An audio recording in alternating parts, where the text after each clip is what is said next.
Across Ghana, people are seeking out a different kind of justice, not in a courtroom, but on reality shows broadcast live on the radio and YouTube. The hosts of these shows play judge and jury as they adjudicate cases live on air. Case number 2.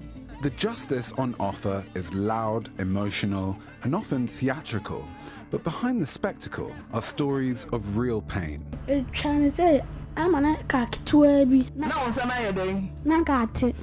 Courtroom talk shows have been around for a while in Ghana, but recently their popularity has exploded.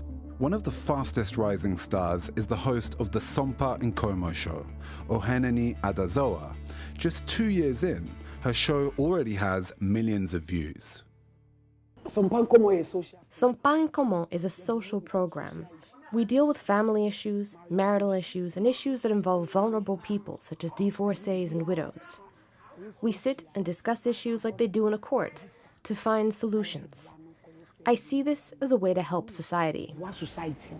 The issues that are brought there are day-to-day issues that people encounter. There is a lot of entertainment element where they will be ringing bells, they will be playing some songs. People like the unusualness, people like the entertainment element, people like the sensationalism, and that is what is making it more attractive. There's a lot of things that mimic the regular courts, from the way that there's an accused, there's a defendant, there are witnesses, there's hundreds of thousands of people who are tuning into these shows every single day. It's lighthearted, it's funny, even with very serious issues, and that's what sort of makes it compelling. For many who go on these shows, there's a desire to be seen and heard, but also the promise of some kind of action. Ghana's justice system is out of reach for many citizens. Legal fees are unaffordable. Court cases can drag on for years. A survey in 2024 found that 97% of Ghanaians believe judges and magistrates are corrupt. As flawed as they can be, these shows offer something the courts often don't: visibility, speed, and resolution.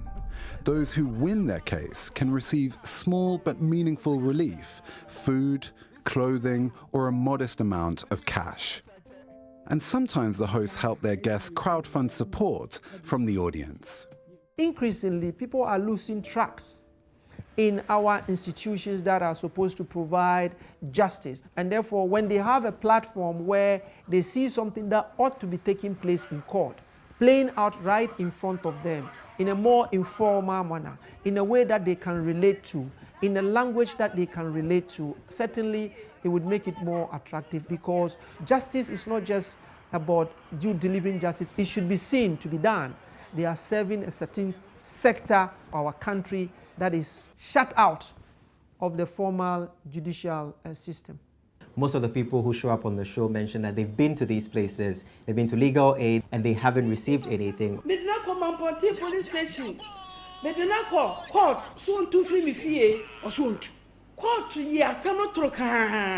Whereas if you went on a show and you have a compelling story, the audience are in your favor, you get your justice today. Even the first day you show up, you're not going to go empty-handed.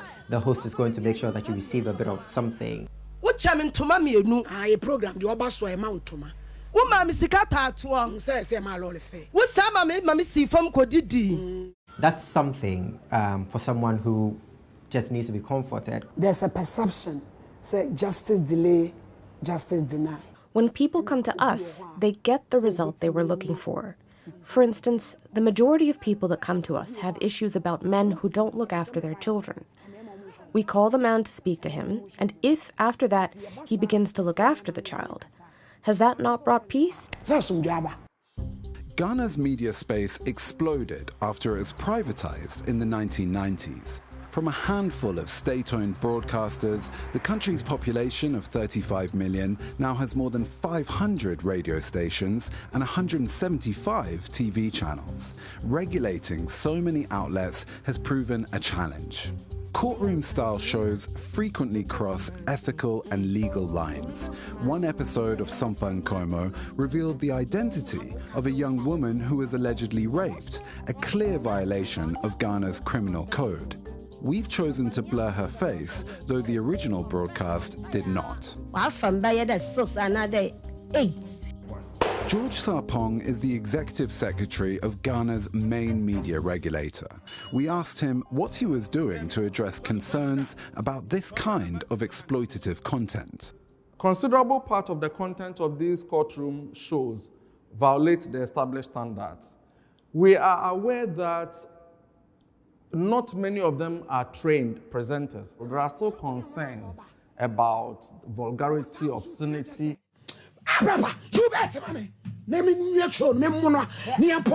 and particularly the treatment of minors. So you don't know me.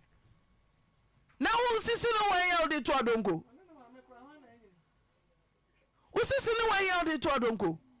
The law does not have provisions on what graduated sanctions should be available to the Commission in seeking to enforce the standards. So when you see these things happen within the media, you are able to advise, you are able to denounce, but when it comes to enforcement, there's a lacuna in the law. There have been instances where you listen to some of the parties that come on, and you could clearly see that those parties need help. And then the language, the choice of words they use in describing these matters is so insensitive. Now the when you feelings feeling. It's about sexual assault. It's about rape. These are criminal matters that cannot be resolved on such a show. Yes, people tell me all the time, "Oh, Heneni, you shouldn't have said this. It was too explicit. You should have been more sensitive." Sometimes I take the advice, and other times I disregard it. This is my style. It contributes to making the show more lively, and people enjoy it. In this profession, no one's perfect. People will always have something to say about whatever you do. Ghana's media regulator says it relies on public complaints to monitor content on social issues, and few viewers have taken issue with the inflammatory style of courtroom shows. On social media, the hosts are praised for doing what the justice system has not: listening, acting, and getting results. And that's exactly how the presenters of these shows describe it too, that they are delivering a public service.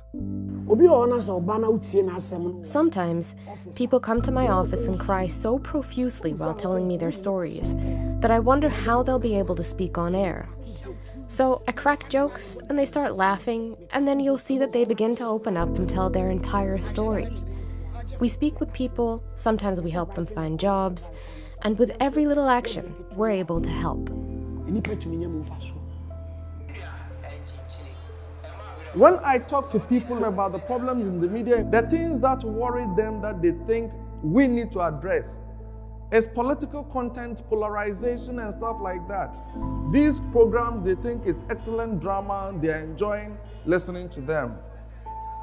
Every radio station is mimicking these shows. It's such a big thing, and so many people support it. So many people are grateful for what it brings. We might sit here and say that there's a professionalism issue, but there's a bigger issue with like the audience they garner, and it tells you that there's a place for them in the system.